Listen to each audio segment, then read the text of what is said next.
وأشهد أن محمدا عبده ورسوله النبي الأمين.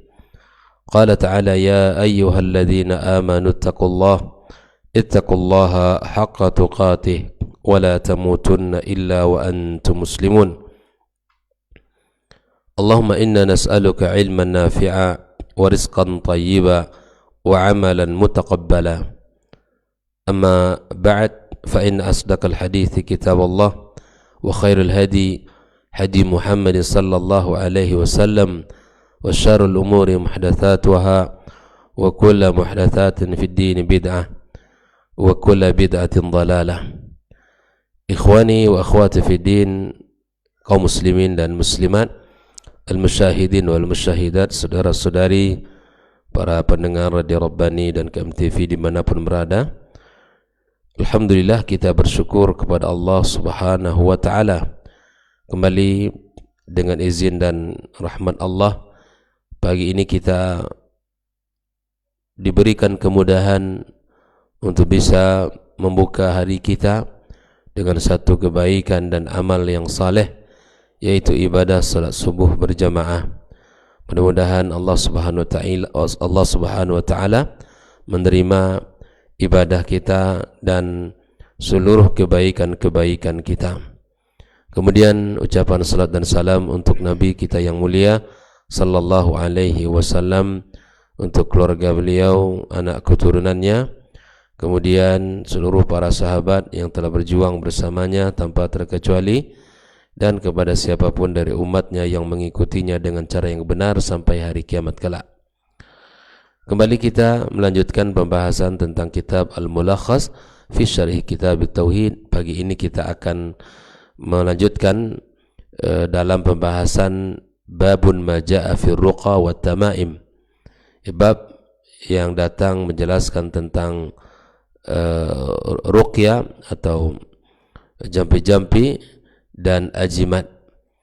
Nah, pagi ini kita akan membaca hadis yang kedua yang dibawakan oleh Syekh Muhammad ibn Abdul Wahab di dalam pembahasan ini, yaitu pada halaman yang ke-82 dari kitab ini, di mana al-muallif membawakan sebuah hadis ya di dalam bab ini adalah wa an Abdullah ibni Uqaimin marfu'an, dari Abdullah ibnu Uqaim marfu'an, ya, tersambung kepada Rasulullah SAW, man ta'allaqa syai'an wukila ilaihi, barang siapa yang menggantungkan harapannya, hatinya kepada sesuatu selain Allah Subhanahu wa ta'ala, maka Allah akan serahkan urusan padanya, maka dia akan sangat bergantung kepada benda tersebut. Hadis ini rawahu Ahmad dalam musnadnya, At-Tirmidzi di dalam sunannya. Kemudian Syekh Shalih Fauzan menjelaskan di dalam beberapa makna daripada hadis ini, mengawali dengan siapa yang dimaksud dengan Abdullah ibnu Uqaim. Dia, kata Syekh Shalih Fauzan, wa yukanna Aba Ma'bad al-Juhani, digelar atau diberi kunyah Aba Ma'bad al-Juhani al-Kufi, ya, adraka zaman Nabi SAW wa la ya'rifu annahu sami'a min, ya, dia bertemu dengan Rasulullah sallallahu alaihi wasallam, wa la yu'rafu annahu sami'a min, tidak diketahui bahwa dia mendengarkan dari Nabi sallallahu alaihi wasallam. Marfu'an artinya ay muttasilan ila nabiyyi sallallahu alaihi wasallam. Kemudian makna man ta'allaqa syai'an ay iltafat qalbuhu anillah, bahwa hatinya itu selalu terpaut kepada selain Allah. iltafat qalbuhu 'anillah ila syai'in ya'taqidu annahu yanfa'uhu aw yadfa'u anhu, di mana hati dia ya tersandar kepada selain Allah, kepada benda, kepada sesuatu, dan kemudian dia meyakini pula bahwa benda itu bisa mendatangkan manfaat atau benda itu bisa menolak mudarat. Ini namanya man ta'allaqa syai'ah. Maka kita ini tidak boleh bergantung melainkan hanya kepada Allah. Orang yang tidak bisa ya, menata hatinya bahwa dia ketergantungannya sangat tinggi kepada selain Allah, itu hati-hati. Ya, ini akan Allah serahkan urusan kita padanya. Nah, tidak ada yang bisa ya kita harapkan di dunia ini melainkan Allah Azza wa Jalla. Tidak ada yang bisa memberikan kepada kita bantuan dan seluruh apa yang kita butuhkan melainkan Allah Azza wa Jalla. Maka pantaslah ya bagi kita masing-masing untuk menyerahkan urusan kita kepadanya, dan hanya kepada Allah lah kita tempat bergantung. Ikhwah fillah rahimakumullah, makna wukila ilai ay wakkalahu Allah ila dzalika syai', maka Allah akan serahkan urusannya kepada benda tersebut, allazi ta'alluqahu min duni wa khazalah, yang mana dia bergantung kepadanya ya selain kepada Allah, ya inilah yang akan menjadi perkara besar. Seperti yang kita sebutkan dalam bab ini, bab sebelumnya, ya seperti bergantung kepada ajimat, ya kan, kepada jampi-jampi, ya, kemudian kepada jimat-jimat ya yang dia yakini itu bisa membawa manfaat atau menolak mudarat, atau bergantung kepada pelet yang bisa membuat rumah tangganya ya langgeng, kasih sayangnya tumbuh, ya ini tak akan mungkin akan bisa mendatangkan kebaikan dan keberkahan. Maka apapun yang menjadi tempat kita bersandar selain kepada Allah, maka Allah akan serahkan urusan kita kepadanya, dan Allah akan ya menyerahkan itu, dan Allah akan membebaskan dirinya dari hambanya itu. Oleh itu rahimahullah, sekali lagi kita bisa memahami bahwa kita sebagai seorang muslim tidak boleh di dalam hidup ini bergantung melainkan hanya kepada Allah Subhanahu wa taala semata. Ya. Lalu kemudian dijelaskan oleh Syekh Shalih Fauzan al-ma'na al-ijmali lil hadis. Makna global dari hadis ini bagaimana? Qala hadza hadisun wajizul lafzi. Ini hadis yang sangat singkat. Ya, man ta'allaqa syai'an wukila ilaihi. Hadisnya sangat singkat. Namun kata Syekh Shalih Fauzan, azimul faidah. Namun faedahnya sangat besar.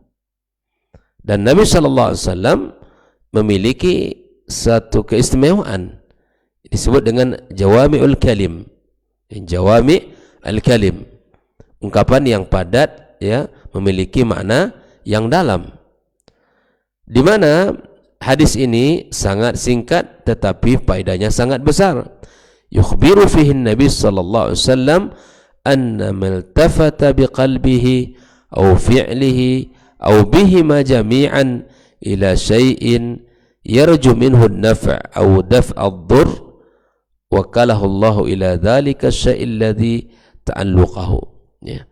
Ikhwafillah, di dalam hadis ini Nabi kita Muhammad sallallahu alaihi wasallam mengabarkan bahwa siapapun yang hatinya terpaut kepada sesuatu atau perbuatannya terpaut, ya contoh hari ini misalnya ya seperti bilang, kalau saya tidak bisa merokok, tidak bisa mikir.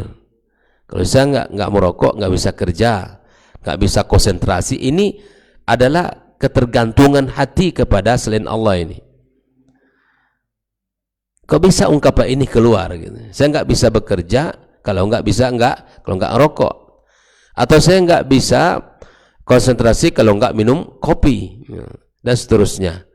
Masih banyak ungkapan-ungkapan yang lain. Kita tidak bisa beribadah melainkan ya atas pertolongan Allah, kan begitu. Kita tidak akan mendapatkan prestasi ini melainkan ya pemberian dari Allah. Kita tidak mampu melakukan seluruh ketaatan melainkan atas taufik dari Allah. Ini baru benar. Tapi kalau kita katakan, saya tidak bisa mikir kalau nggak ngerokok dulu, saya nggak bisa ya menulis atau nggak bisa membaca kalau kita tidak merokok dulu dan seterusnya. Saya tidak akan mendapatkan solusi dari masalah-masalah agama ini kalau tidak merokok dulu. Nah, ini perkara-perkara yang tidak pantas, ya. Perkara-perkara yang kemudian adalah hal-hal yang di mana kita menunjukkan diri kita sangat lemah sekali. Maka apabila seseorang bergantung hatinya, ya, kemudian perbuatannya atau kedua-duanya selain kepada Allah, dan kemudian dia mengharapkan manfaat dari benda yang ia yakini itu atau bisa menolak mudarat, maka Allah Subhanahu wa taala akan serahkan urusannya kepada benda yang mana ia menggantungkan dirinya itu. Bayangkan, takutlah kita kepada Allah Azza wa Jalla semata, besarkan ya harapan kita hanya kepada Allah, tumbuhkan ya harapan itu hanya dari Allah Subhanahu wa taala semata. Faman ta'allaqa billah, barang siapa yang bergantung hanya kepada Allah, kafahu, Allah akan cukupkan. Allah akan cukupkan. Wa yassara lahu kulla asirin, dan Allah akan mudahkan setiap yang sulit. Jadi doa di mana kita mengatakan hasbunallah wa ni'mal wakil, itu adalah yang pantas untuk kita selalu ucapkan. Hasbunallah wa ni'mal wakil, ya, cukuplah Allah yang bisa menolong kita, dan dialah Allah sebaik-baik wakil bagi kita, jangan yang lain, ya. Kekuatan kita tidak akan mungkin ya, kita dapatkan melainkan bersandarnya kita hanya kepada Allah Subhanahu wa taala. Wa man ta'allaqa bi ghairihi, dan barang siapa yang bergantung kepada selain Allah, wakalahu Allahu ila dzalikal ghairi wa khadalah, Allah akan serahkan urusannya. Ya sudah, berarti dia berharap kepada benda itu, sudah biarkan benda itu yang mengurusnya, dan bahkan menghinakannya. Bayangkan, lihat, jangan sampai kita termasuk orang-orang yang melakukan perkara yang sangat menyimpang ini. Ikhwani wa akhwati fi din rahimakumullah. Lalu kemudian Syekh Shalih Fauzan menjelaskan munasabatul hadits lil bab, ketersesuaian hadis dengan babun ma jaa fi ruqa wa tamaim. Syekh Shalih Fauzan menjelaskan anna fihi an-nahya wa tahzira, di dalam hadis ini terdapat larangan, terdapat peringatan minat ta'alluqi ala ghairillah, bergantung kepada selain Allah, fi jalbil manafi' wa daf'idul madar, di dalam mendatangkan manfaat dan menolak kemudaratan. Dilarang di dalam agama kita bergantung ya selain kepada Allah Azza wa Jalla. Makanya ketika kita mengharapkan sesuatu, arahkan fokus kita hanya kepada Allah Subhanahu wa taala. Lihatlah Nabi kita sallallahu alaihi wasallam di saat sulit, di paling pertama kali yang ia lakukan adalah mengharap Allah Subhanahu wa taala, seperti yang dilakukan di perang Badar, di mana Nabi SAW mengangkat tangannya tinggi-tinggi dan meminta kepada Allah dengan serius. Bahkan para sahabat menilai, ya Rasulullah, Allah tidak akan menyanyiakan kamu. Nabi SAW yakin Allah akan membantunya. Tapi begitulah tauladan yang Nabi tunjukkan kepada kita. Nabi mengangkat tangannya tinggi-tinggi sampai kelihatan ketiaknya. Dia mengatakan kepada Allah Subhanahu wa taala, wahai Rabb, jika seandainya manusia ini, makhluk-makhluk ini engkau kalahkan dan hancurkan, maka engkau tidak akan pernah disembah lagi di muka bumi setelah ini. Ya subhanallah. Ini harapan yang besar, Allah berikan pertolongan kepadanya, dan Allah kemudian memberikan pertolongan itu. Ikhwah fillah rahimakumullah. Maka ma yustafadu minal hadis, terakhir apa yang bisa kita ambil dari hadis yang kita baca tadi, faedah-faedah yang bisa kita petik. Yang pertama, an-nahyu anit ta'alluqi bighairillah, terlarangnya kita untuk bergantung kepada selain Allah. Bergantung hanya kepada Allah, berharap hanya kepadanya. Tidak boleh kepada selain Allah SWT. Pada perkara-perkara yang kita mampu untuk minta tolong kepada manusia boleh. Tapi perkara rezeki, perkara ajal, perkara kehidupan, perkara yang tidak mungkin dia untuk dirinya sendiri saja nggak mungkin melakukan itu, apalagi untuk orang lain. Itu apa kita bergantung kepadanya? Untuk apa? Maka itu ikhwafillah rahimahullah, kita cukup hanya berharap kepada zat yang tak pernah mengecewakan makhluknya. Hanya Allah Subhanahu wa taala semata yang tidak pernah mengecewakan daripada makhluknya. Ini yang pertama. Yang kedua, wujubut ta'alluqi billahi fi jami'il umur. Wajibnya kita bergantung hanya kepada Allah dalam seluruh urusan kita. Dalam seluruh perkara-perkara hidup. Sekecil apapun perkara yang kita hadapi di dalam kehidupan ini, maka wajib untuk menggantungkan harapan itu kepada Allah semata. Wajib untuk kita menjaga hubungan kita dengan Allah Subhanahu wa taala. Ya, di dalam dan menjalankan dengan cara menjalankan perintah-perintahnya dan menjauhkan segala bentuk-bentuk larangan-larangan Allah Subhanahu wa taala. Yang ketiga, faedah yang bisa kita petik, bayanu madarratis syirki wa su'i aqibati. Menjelaskan tentang bahaya syirik dan buruk akibat dari syirik tersebut. Nah, ini bab bahwa hadis ini menunjukkan tentang bahayanya kesyirikan dan buruknya akibat atau kesudahan bagi dia. Buruknya kesudahan bagi dia. Nah, yang keempat, annal jazaa'a min jinsil amali, bahwa balasan itu sesuai dengan perbuatan. Annal jazaa' min jinsil amal. Apa yang dilakukan dia akan menuai. Jelas ya? Apa yang ia tanam maka dia akan menuai. Jelas ya? Dia menanam, dia akan menuai. Maka ketika kita menanam kebaikan-kebaikan kita, maka jaga niat. Jangan dicampurkan dengan kesyirikan. Kalau amalnya lillah azza wa jalla, maka Allah akan lipat gandakan kebaikan kita, pahala kita di sisinya. Nah, oleh karenanya ikhwafillah, jangan sampai kita memahami hal yang terbalik, bahwa kita tidak bahwa annal jaza, bahwa balasan itu tidak sesuai dengan tapi balasan itu akan Allah berikan sesuai dengan apa yang telah ia kerjakan. Berjihad dia, maka Allah berikan pahala yang luar biasa. Berinfak dan seterusnya, apapun, maka balasan itu akan setimpal dengan amalan seseorang.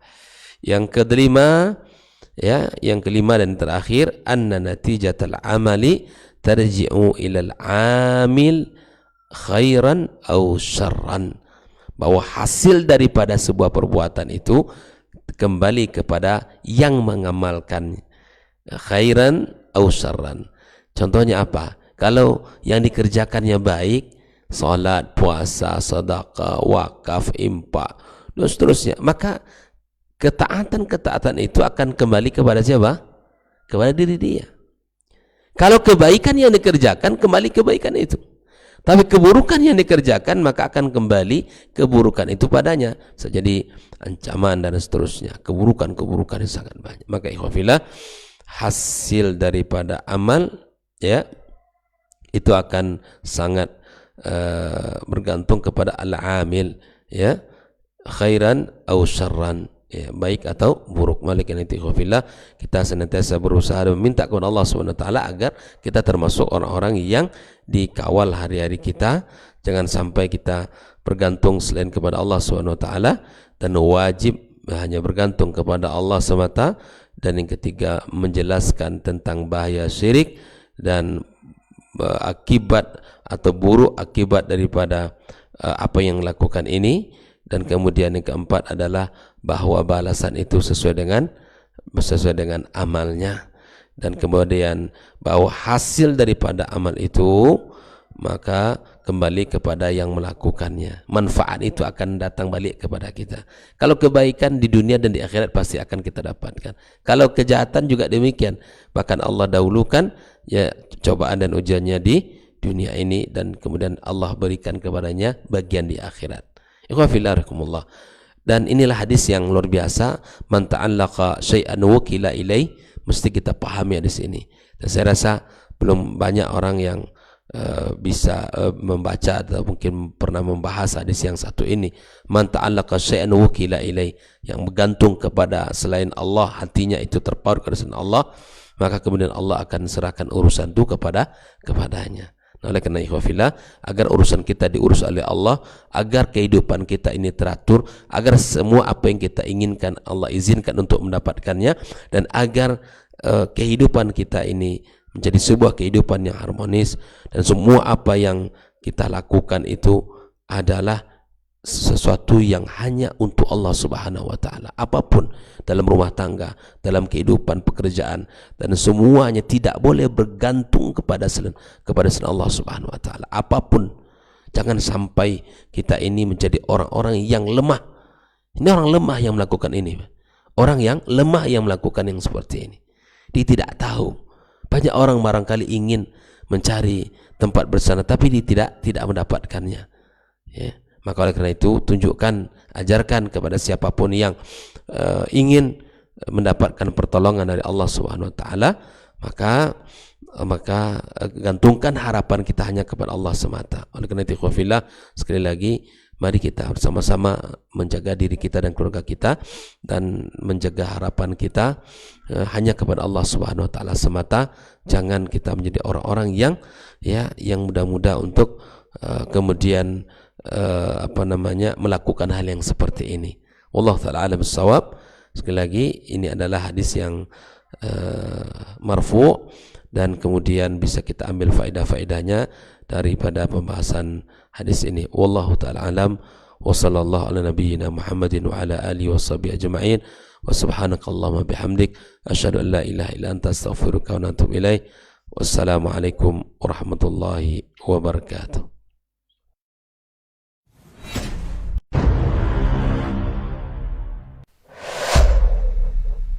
Dunia dan seisinya ini bagi Allah tak sama nilainya dengan sebelah sayap lalat.